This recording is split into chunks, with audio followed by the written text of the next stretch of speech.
네, 안녕하세요. 포티투마루 김동환입니다.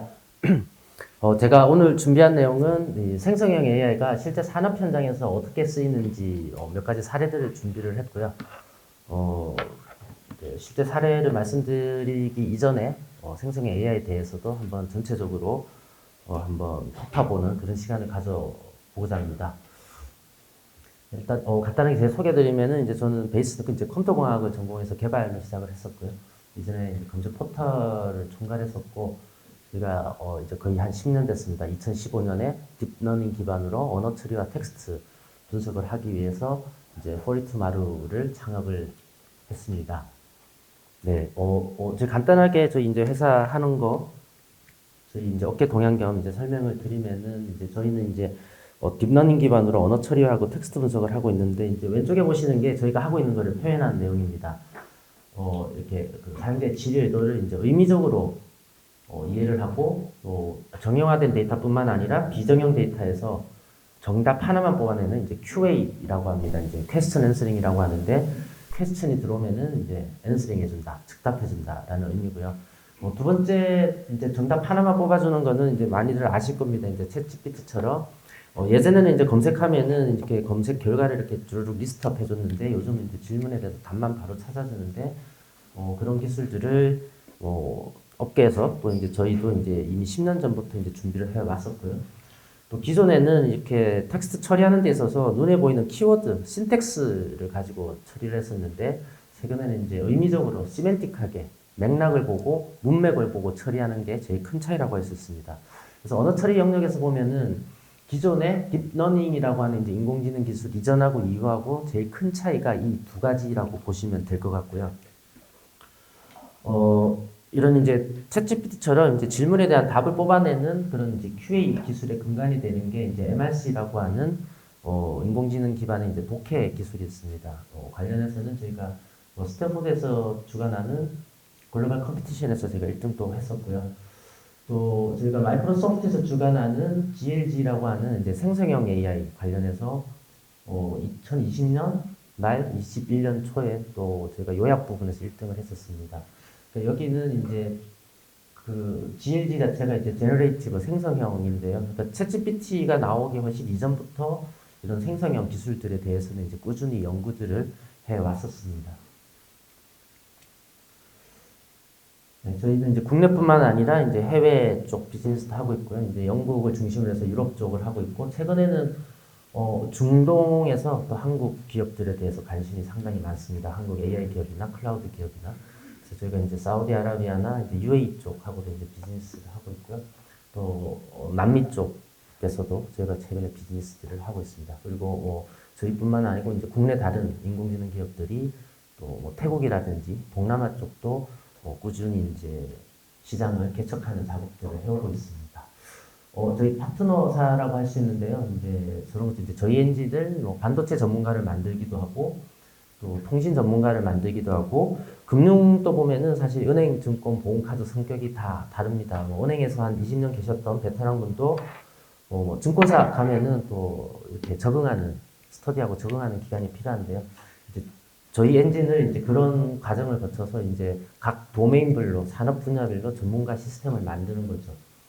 그래서 엔지니어링 분야도 보면은 자동차 쪽부터 해서 조선해양 쪽, 로보틱스, 제철, 건설 이런 쪽에서 이미 이런 생성형 기반의 인공지능 기술들을 접목들을 하고 있고요.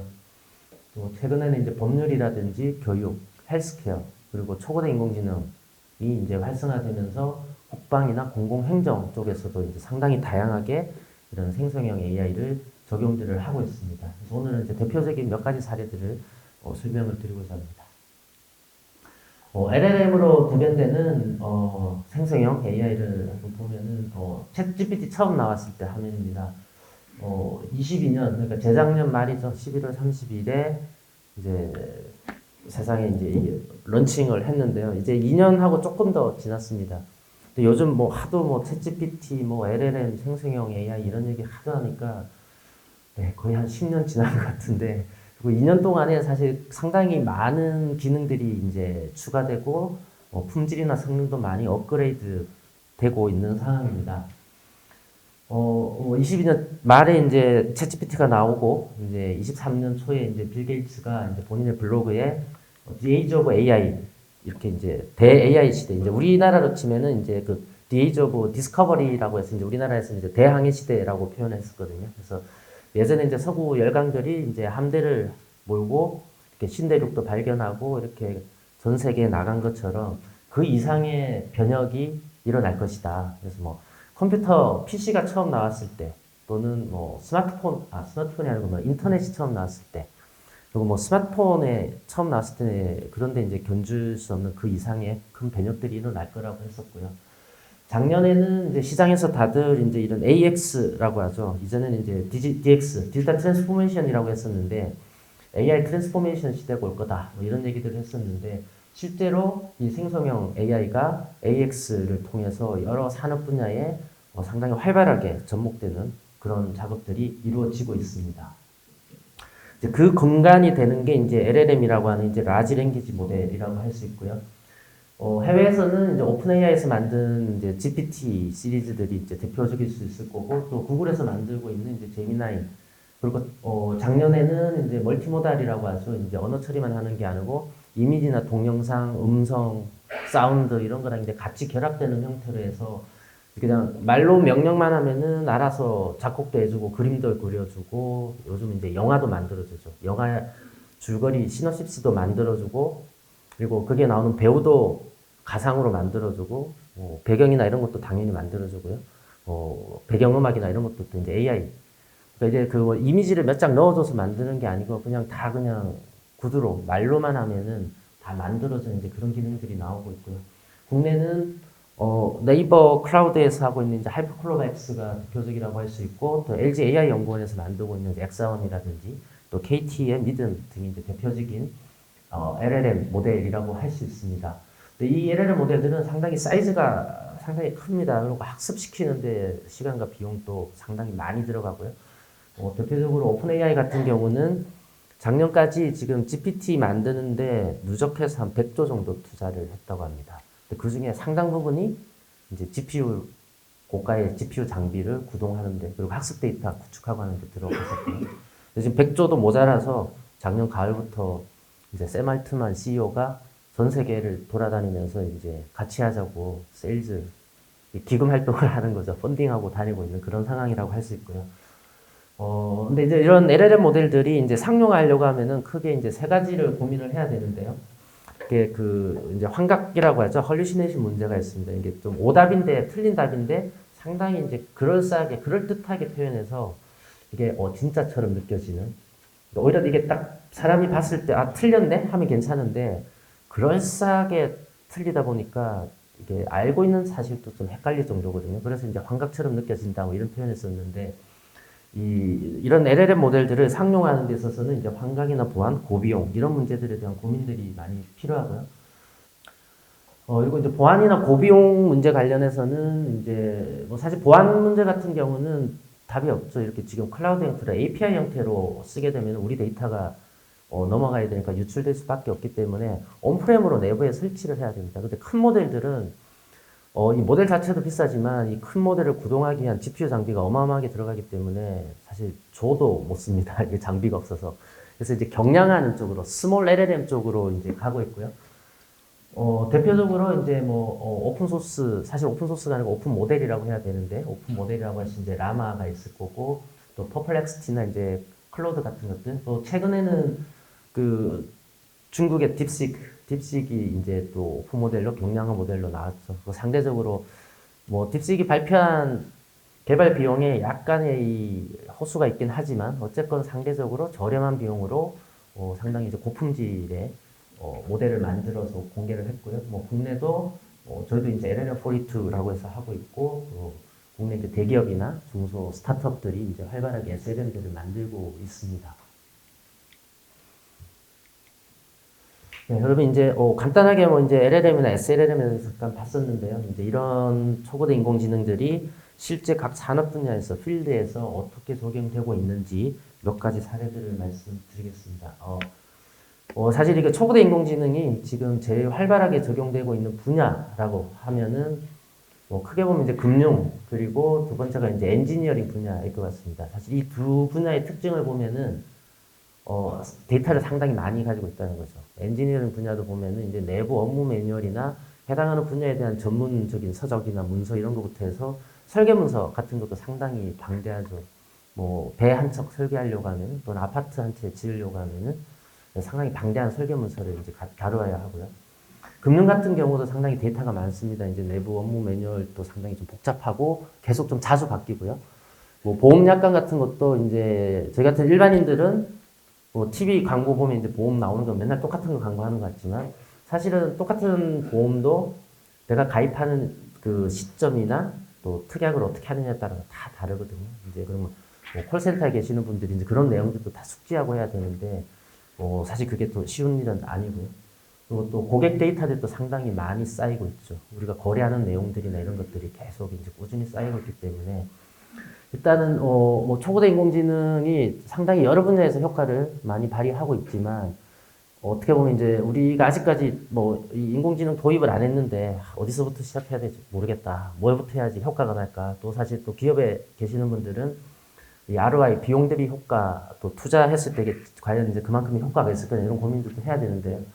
뭐 기능적으로 접근하는 것들 그리고 기존에 이렇게 우리가 뭔가 이렇게 기술적으로 해결하지 못했던 페인 포인트들 또는 이제 인력이 막 이렇게 너무 이렇게 이그저스티가 이제 노가다성으로 투입되는 그런 부분들에 접근하는 것도 있는데 데이터를 한번 보시는 것도 좋을 것 같습니다. 우리가 가지고 있는 데이터가 어떤 데이터들이 있고 이런 데이터를 통해서 어떻게 업무를 효율성을 개선할 수 있고 또는 잠재되어 있는 리스크나 이런 것들을 미리 예측하고 예방할 수 있을까 그런 쪽으로 접근해 보시는 것도 좋은 방법일 것 같은데요.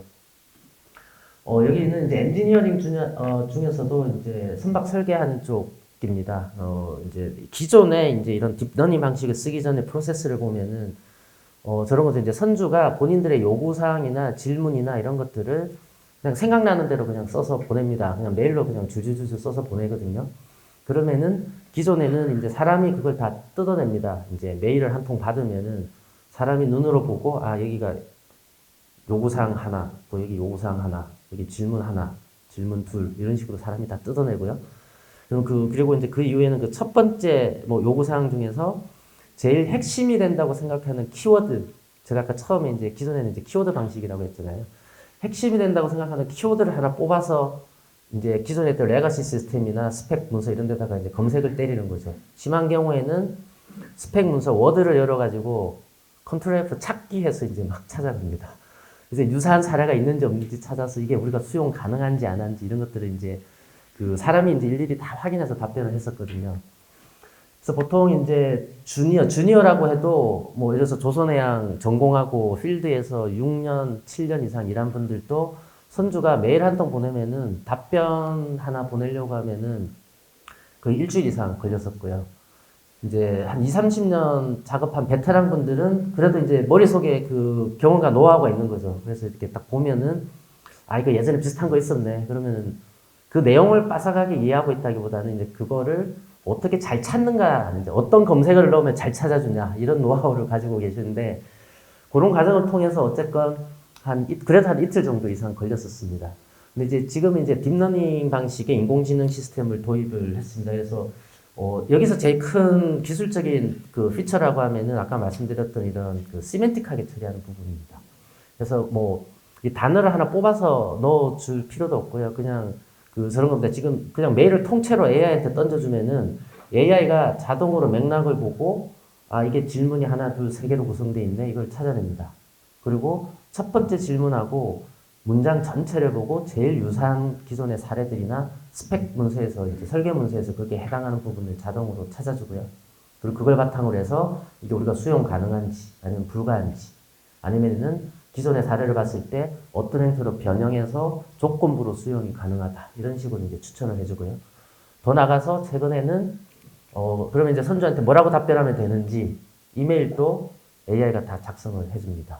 그래서 기존에 뭐 최소 이틀에서 일주일 이상 걸리던 작업들을 지금은 이제 1시간 안에 다 처리를 해주는 그 1시간 또 사실은 이제 사람이 한번 리비전하는 한 번 더 이렇게 이 스크래핑하는 필터링하는 과정을 거치기 때문에 1시간인 거고요. 그냥 이메일 그 AI 혼자서 동작하는 데는 한 5분, 10분, 10분 이내로 다 처리를 하고 있습니다. 두 번째 말씀드릴 사례도 마찬가지로 이제 조선해양 쪽인데요. 이제는 이렇게 선주랑 교신하는 부분에 있어서 AI가 자동으로 이렇게 뭐 해주는 거를 더 넘어서서 설계문서 자체를 AI가 이제 작업을 해줍니다. 보통 그 이제 선박 중에서도 제일 작은 LNG선 같은 경우도 한 척 이렇게 설계하려고 하면은 보통 그 엔지니어, 전문 엔지니어 한 50분, 50명에서 한 10개월에서 1년 정도 작업을 하고 있고요. 그 설계하면서 초안 만드는 작업 하는데도 한 50명에서 한 2, 3개월 정도 걸립니다. 근데 이제 그 과정들을 지금은 이제 AI한테 맡겼습니다. 그래서 AI 혼자서 설계문서 초안 만드는 작업은 지금은 열흘 정도면은 이제 설계문서를 다 만들어줍니다. 어떻게 보면 이제 전문가 50명에서 두 달, 석 달 작업하는 거를 AI가 혼자서 열흘 만에 지금 이제 처리를 하고 있는 상황이라고 말씀드릴 수 있고요. 기술 개발이 계속 그 기술이 계속 고도화되고 있습니다. 그래서 현재는 이제 초안 정도 만들고 있긴 한데 이제 조금 더 기술이 고도화되고 얘가 또 학습을 하게 되면은 뭐 제가 보기에는 뭐 빠르면 3년? 네, 3년 이내에, 그리고 늦어도 5년 이내에는 거의 한 80%, 90%의 이제 수준의 설계 문서를 AI 혼자서 만들 수 있지 않을까? 뭐 그런 기대들도 하고 있습니다.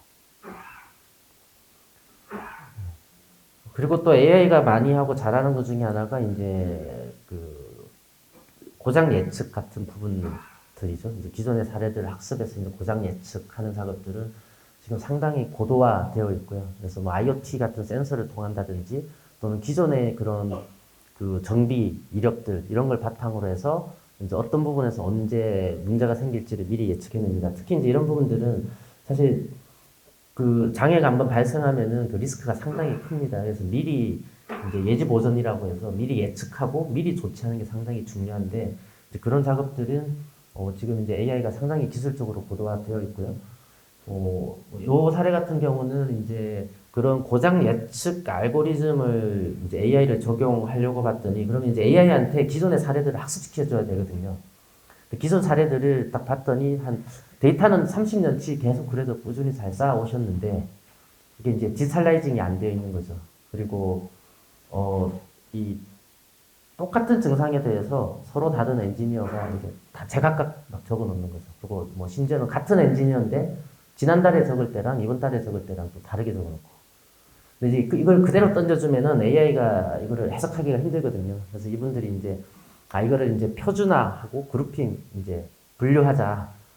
그래서 얼마나 시간이 걸릴까 해봤더니 30년치는 뭐 이거는 엄두도 안 나고요. 최근 10년치만 하자 그랬더니 전문 엔지니어 이제 10분이서 한 1년 반 정도 앉아서 하루 종일 이제 엑셀 가지고 막 관리자 시스템 만들어서 뭐 이거를 표준화하고 분류하고 해야 된다 했었는데요. 그러면은 사실 아무리 좋은 AI 기술이 있어도 이분들은 그걸 적용하려고 하면은 1년 반 뒤에나 가능한 그런 상황이었거든요.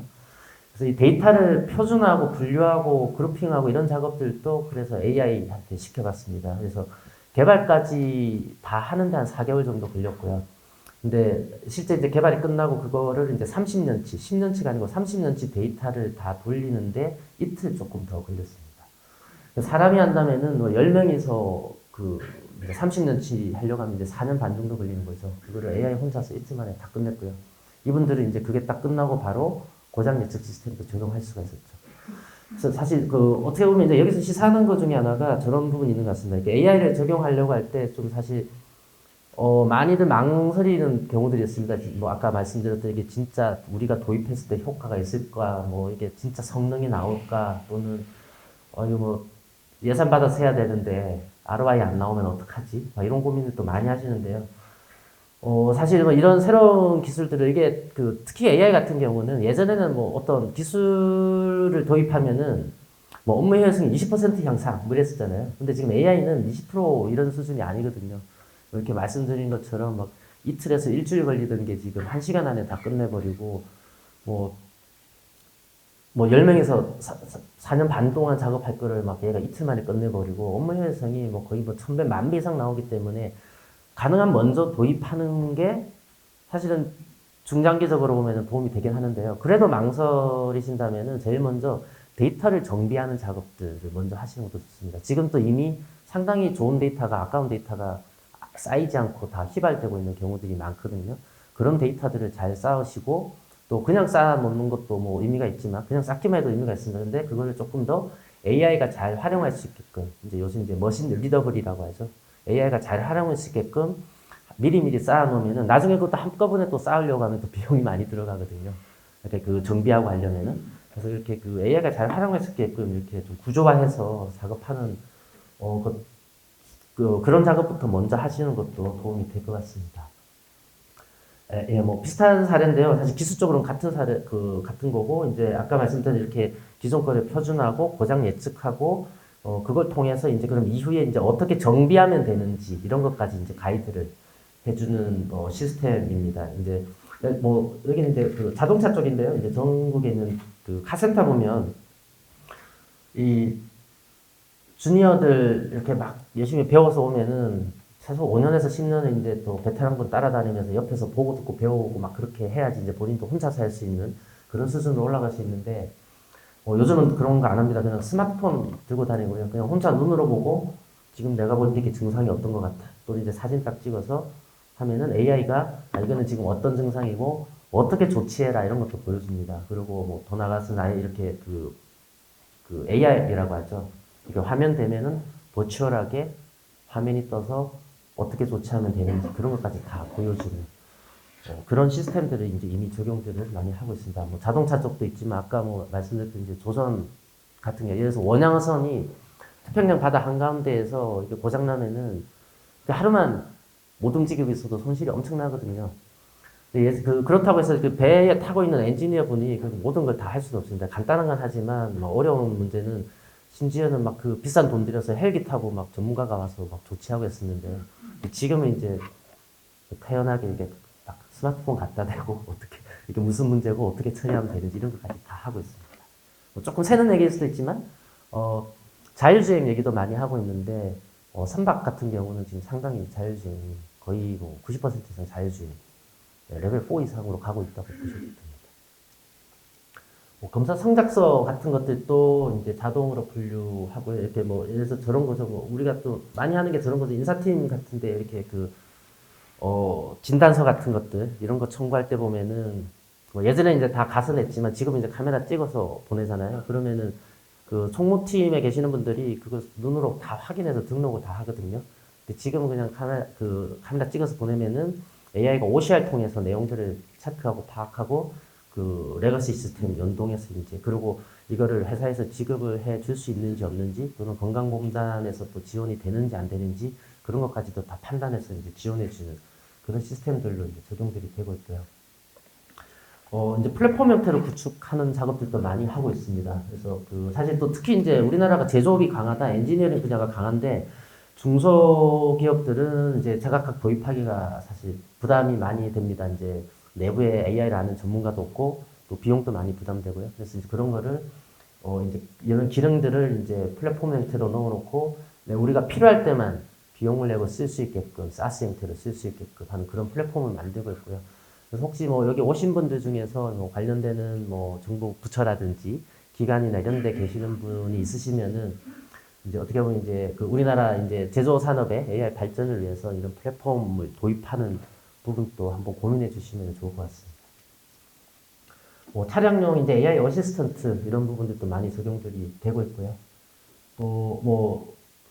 제조뿐만 아니고 이제 생산직들뿐만 아니고 이제 사무직들도 이제 AI를 많이 적용하고 있죠. 그래서 특히 요약 기능이 상당히 좋습니다. LLM 모델들이. 그래서 논문이나 특허나 뉴스나 도서 또는 우리 회사에 있는 그 문서들 또는 회의록들 이런 부분들도 이제 다 시멘틱하게 맥락을 이해하면서 이제 요약하는 그런 기능들이 다 적용들이 되고 있고요. 계약서 작성하고 검토하고 이런 것들도 다 AI가 해주고 있습니다. 이제 이런 계약서상에서 독소조항을 찾는다든지, 계약서상이 서로 안 맞는 정합성 체크를 한다든지, 이런 류의 작업들이 예전에는 이제 보통 한 4년 5년 초급 변호사분들이 많이 했는데 사실 변호사분들은 무조건 시간당 차징을 하잖아요. 그래서 간단한 거 하나 보나도 몇십만 원, 몇백만 원 달라고 하거든요.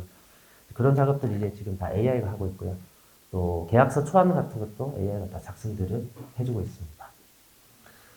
최근에는 이제 그 기업 내에 어쨌건 이제 업무 매뉴얼이라는 게 상당히 많이 쌓여 있기 때문에 이제 우리 기업에 그 있는 자료들, 데이터들을 바탕으로 해서 우리 기업만 쓸 수 있게 특화시키는 그런 형태로 해서 어떻게 보면 이제 전문가의 업무를 보좌하는 에이전트를 이제 도입하는 쪽으로 많이 가고 있습니다. 또 특히 이제 이쪽은 상당히 많이 기술적으로 고도화되기도 했고, 제품적으로도 많이 그 패키징이 되어 있습니다. 그래서 적은 비용으로 빠른 시간 내에 도입할 수 있는 그런 솔루션들이 많이 나오고 있습니다. 그 외에도 사례가 많은데, 제가, 저는 이제 오늘은 조금 시간 관계상 좀 대표적인 것만 설명을 드렸고요. 이후에 있는 세션들에서도 이제 좀 디테일한 내용들을 많이 이제 발표하시는 걸로 알고 있습니다. 그래서 많이 도움이 되셨으면 좋겠고요. 시간이 거의 다 되긴 했는데, 제가 잠깐 간단하게 그 AI 전반적인 트렌드에 대해서 한번 공유를 드리겠습니다. 마이크로하게 보면은 이제 앞서 잠깐 말씀드렸던 이제 우리 기업의 도메인에 특화시켜서 우리 산업군에 특화시켜서 쓸 수 있게끔 하는 이제 SLLM이라고 하는 이제 도메인 스페시픽하게 하는 이제 경량화 버전으로 가고 있고요. 그리고 이제 멀티모달로 많이 갑니다. 멀티모달이 이제 이미지 동영상 쪽인데 사실 업무하는데 그림 그리고 작곡하고 이런 거는 필요 없거든요. 그래서 이쪽은 이제 보통 이제 표, 그래프, 차트, 더 나가서는 이제 도면 이런 거를 이제 이해하고 분석하고 해석하고 반대로 그려주고 이런 쪽으로 발전들을 하고 있고요. 또 온디바이스로도 많이 가고 있죠. 뭐 스마트폰이나 노트북 내에서 MPU 통해서 그러니까 고가의 GPU를 쓰지 않아도 되고 통신하지 않고도 오롯이 내 디바이스 안에서 돌아가는 그런 쪽으로 가고 있고요. 개인적으로는 온디바이스는 소프트웨어적으로나 하드웨어적으로 조금 더 시간이 필요하긴 한데 근데 그렇게 오래 걸리지는 않을 것 같습니다. 그리고 이제 올해를 꿰뚫는 키워드 하나라고 하면은, 에이전틱 AI라고 할 수 있을 것 같습니다. 이제 우리나라에서는 이제 AI 에이전트라고도 이제 많이들 얘기를 하고 있는데요. 해외 빅테크들부터 해서, 세일즈포스 같이 이제 특정 도메인에서 하고 있는 플레이어들도 이런 AI 에이전트를 많이 적용들을 하고 있습니다. 근데 이제 일단 이제 AI 에이전트하고 기존의 AI 어시스턴트하고 뭐가 다르냐, 막 이렇게 기존에 한국에서는 AI 에이전트라고 표현들을 많이 했었거든요. 근데 기존에 한국에서 AI 에이전트라고 표현했던 것들은 대부분 이제 AI 어시스턴트입니다. 이제 내 옆에서 내가 일하는데 업무를 보조해주는 역할들, 자료를 찾아주거나 정리하거나 이제 이런 류의 기능들이었고요. 근데 지금 나오고 있는 이제 AI 에이전틱 AI는 이렇게 자료를 찾고 정리하고 뭔가 문서를 만들고 하는 작업에서 더 고도화돼서 의사결정까지 하고 그걸 통해서 실제로 실행까지 하는 그게 이제 요즘 얘기하는 AI 에이전트라고 할 수 있습니다. 사실 이게 사람도 마찬가지잖아요. 이렇게 모여서 회의하면서 아이디어 내는 것도 어렵지만 그걸 바탕으로 결정하고 실행하는 게 사실은 더 어렵거든요.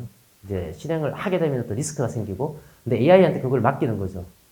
예를 들어서 요즘 이제 간단하게 나오는 게 웹상에서 이제 하는 활동들, 예를 들어서 기차표 예매조라든지 또는 이제 쇼핑하는 부분들.